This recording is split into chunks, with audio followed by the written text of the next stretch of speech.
In this episode of Week to Wicked, presented by Golden Star Classic Auto Parts, Mustang 360 will transform this 1967 Mustang Fastback body shell into a running, driving, burnout performing street killer.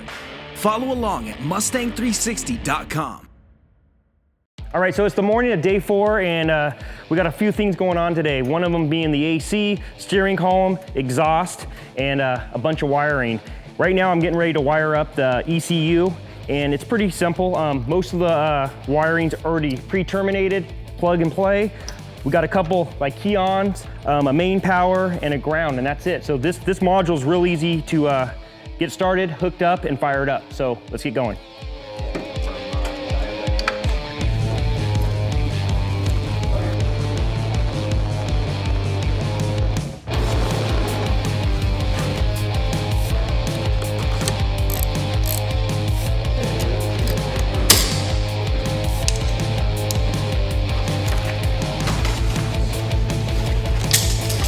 Yeah, I'm gonna run it through this, all the way to the back, because we're gonna put a cover on it.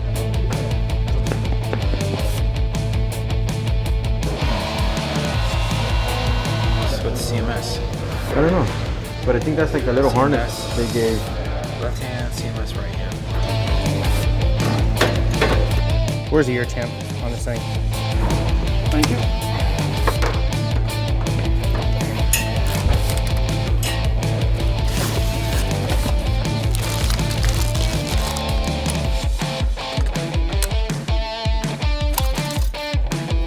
So I'm installing our Pioneer media receiver in our Mustang's dash bezel, and it's an aftermarket piece that has just a little bit of casting flash on it and won't allow the radio's installation cage to fully seat. So I'm going to have to trim this edge here just a little bit, and once we get that casting flash trimmed out, we'll be able to fully seat the cage and we'll be good to go.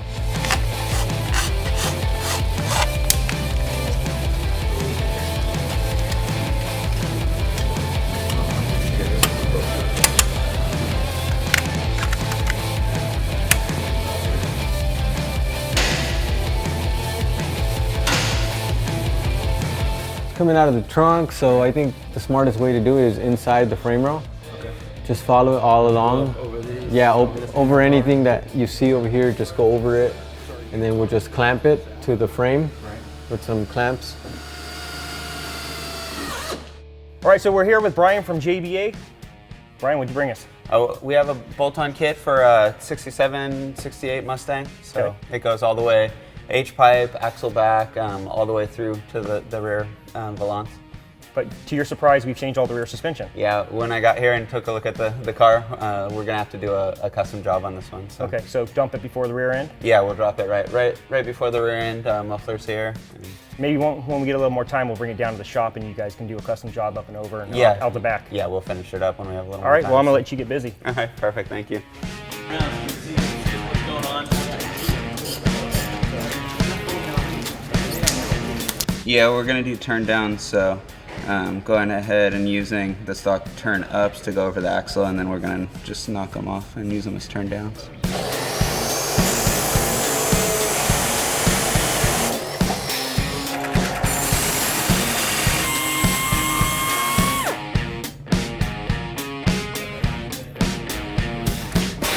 So Ford Performance offers this. Okay, stop looking at me. Ford Performance offers this oil filter relocation kit for Coyote swap cars. There you go. Take it away. Get out of here.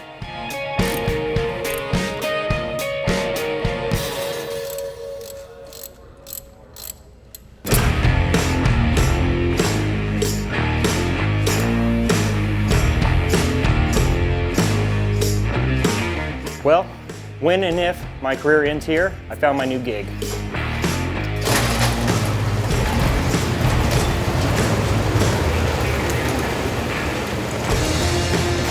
That's basically me going around and opening up my truck door and getting ready to do some mountain balance. I'm telling you, man, it's sounding better every day.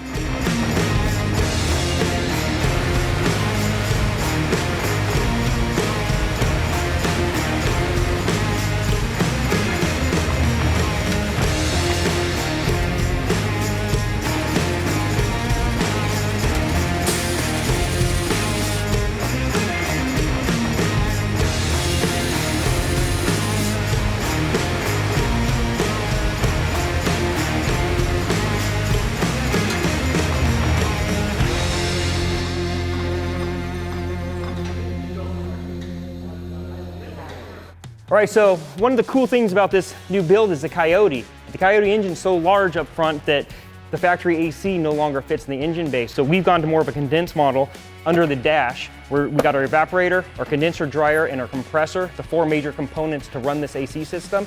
So now we're gonna install it.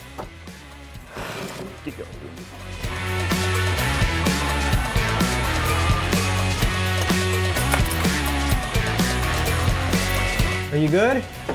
What do you need to do? There you go. Needs to go into the bottom.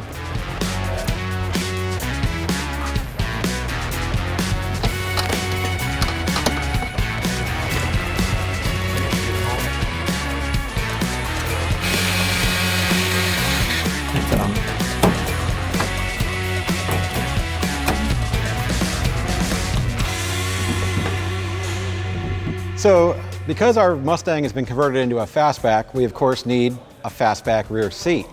Now, a lot of people think upholstery is a tough job. It's something you gotta farm out to an upholsterer. In this day and age, it's not really that hard. The upholstery comes pre-sewn. You know, you don't need a sewing machine or anything like that.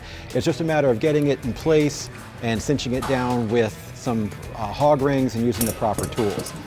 If you mess up, what's the worst that happens? You take a pair of cutters, you cut the hog ring off, and you start over. So as you can see, it's really not that difficult a job. We really encourage you to go out there and give it a try. Upholster the seats yourself, just like any other DIY project. It's going to give you that great satisfaction of a job well done. It's going to put a few bucks back in your pocket, and you'll have a great looking interior when you're done with it.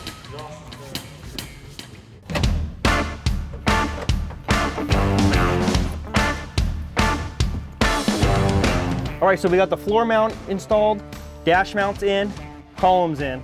We went with a tilt column in this one for comfort, kind of like I am right now. Let's get to the outside of the car and we'll figure out how we got to get to point A to point B, that's down at the rack, and see what we got to go around as far as headers.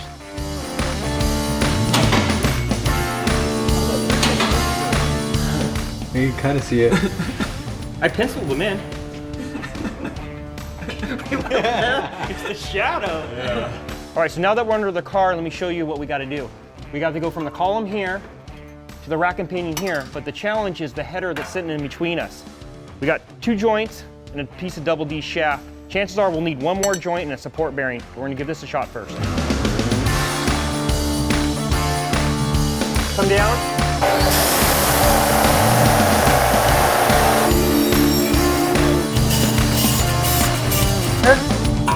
Oh man, we are so close.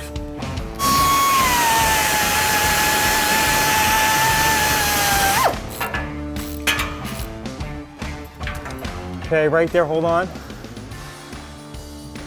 I'll just go for it. How's it feel? Looks good here. Okay, go the other way. All right, go back to the right there.